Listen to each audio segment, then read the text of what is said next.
What's going on, guys? Long time no see, and I'm back with another strange product thing to show off. If you remember a couple months ago, I think even a year ago now, I tried to water cool my bed.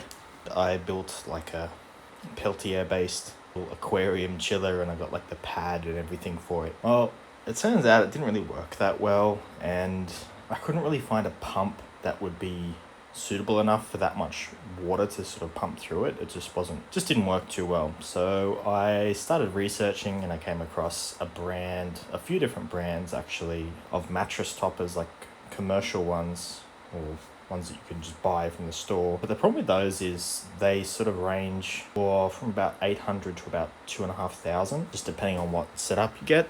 So I thought, you know what?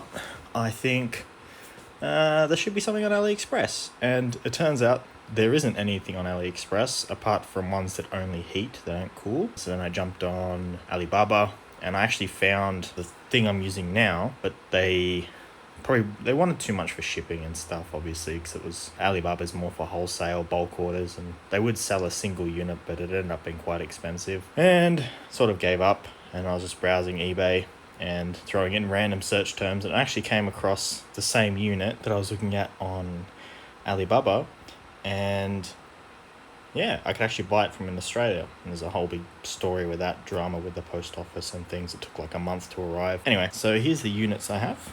So basically, it's a dual zone unit. This is a double size mattress, but you can get up to king. Similar setup to like the commercial brand units. I forgot their names. Instead of using like a bladder like the other one I had, it uses a tubing system. So instead of just being two sheets of plastic basically just melted together and then have channels in it, it uses the little tubes, and they're that silicon tubing that's a bit murky coloured. Throw on a photo here of what I mean. It's a bit softer than like, I guess, acrylic tubing or whatever you'd use, like that clear stuff. It also has a bit of padding on it.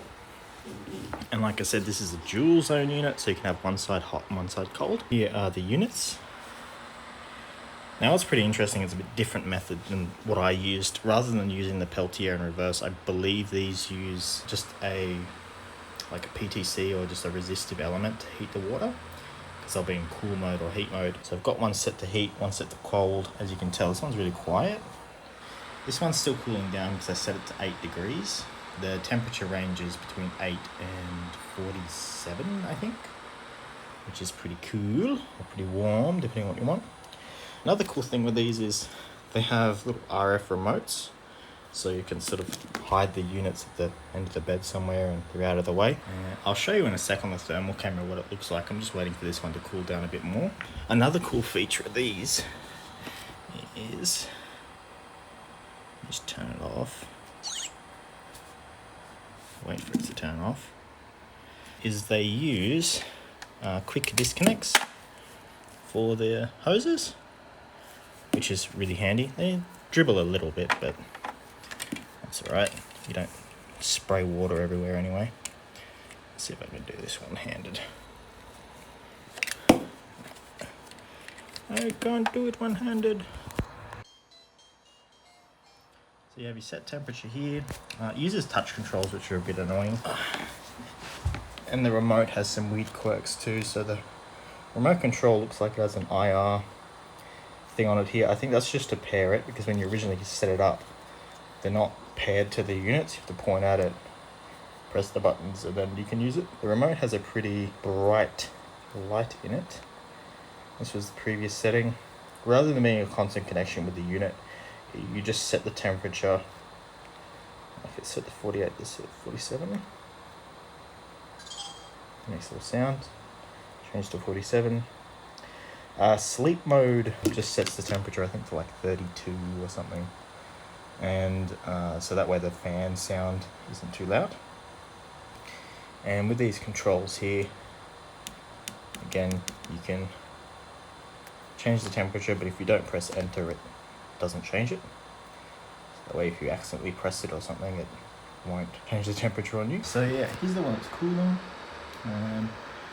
Once they get down to temperature, they're not actually this loud. So if I set this one back up to 17,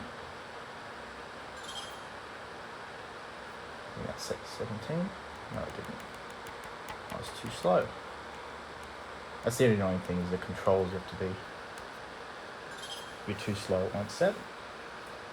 So actually that's trying to heat it now. So yeah, let it sit there for a bit.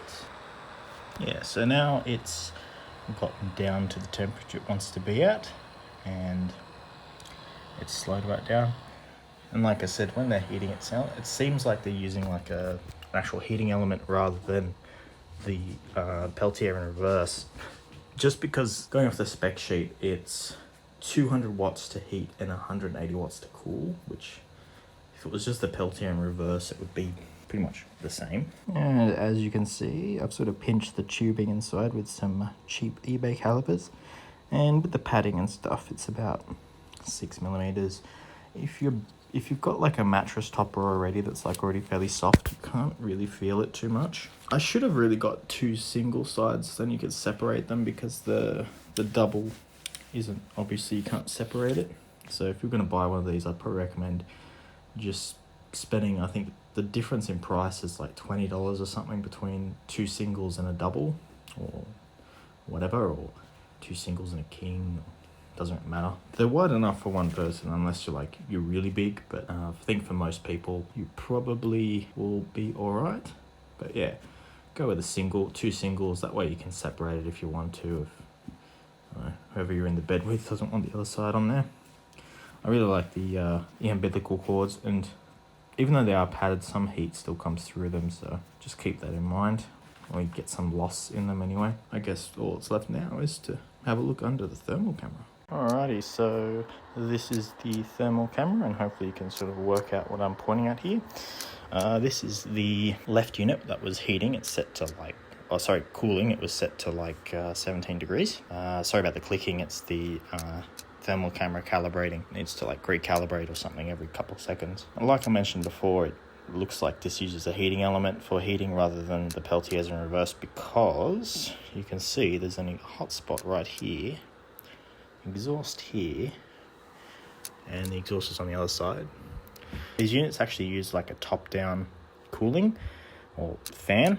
I think mostly that's just easier design, and sort of it doesn't suck as much dust and fluff into the unit when it's on the floor. And this one is the heating side. That's the umbilical hose. I've got the camera set to auto at the moment, so it's going to jump around a bit. Let's see if I can. No, I can't change it while I'm recording. That's great. But this gives you a rough idea. So this little warm patch down here, that's just from the exhaust and the power lead that's sitting on top of it. And that's the cold side. It's reading at 23 at the moment. The machine says 17. There's a bit of a difference, and one side of the mat is more padded than the other side, which I think this side is.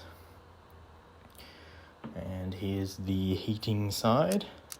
Heating on this works really well.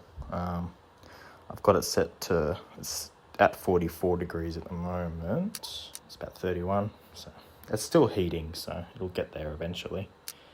But once you're under the covers and stuff and lying on it, a lot more pronounced than it looks like on the camera. Plus thermal cameras have a bit of a loss. You can see the calipers there and the box for them. So yeah, I quite like it. I'm quite happy with what I got. It's interesting that I went with tubing instead of just like a bladder system. A bladder would be a lot more comfortable, but use a lot more water and probably not be as flexible to lie on. It'd probably feel a bit too stiff. But yeah, if you're a big guy like me, if you're kind of fat, you probably won't notice the tubing. But if it's too much, like, you can always put something over the top of it to sort of soften it a bit. Or it'd be interesting if they added padding in between the channels, so there's more of a smooth surface to lie on. But I've had no complaints with it. I can't really feel it. So sorry about the weird off-the-cuff video. I just got this thing in the other day and I've been testing it. I've had it for about a week actually. And yeah, it's been so great. Also, if you're interested in a teardown of the unit, just let me know down below. That'd be a lot longer video probably, so I didn't bother doing it in this one. And yeah, if you want to see more weird products that normally you don't see around that much, just let me know. And yeah, I'll see you in the next video. Bye.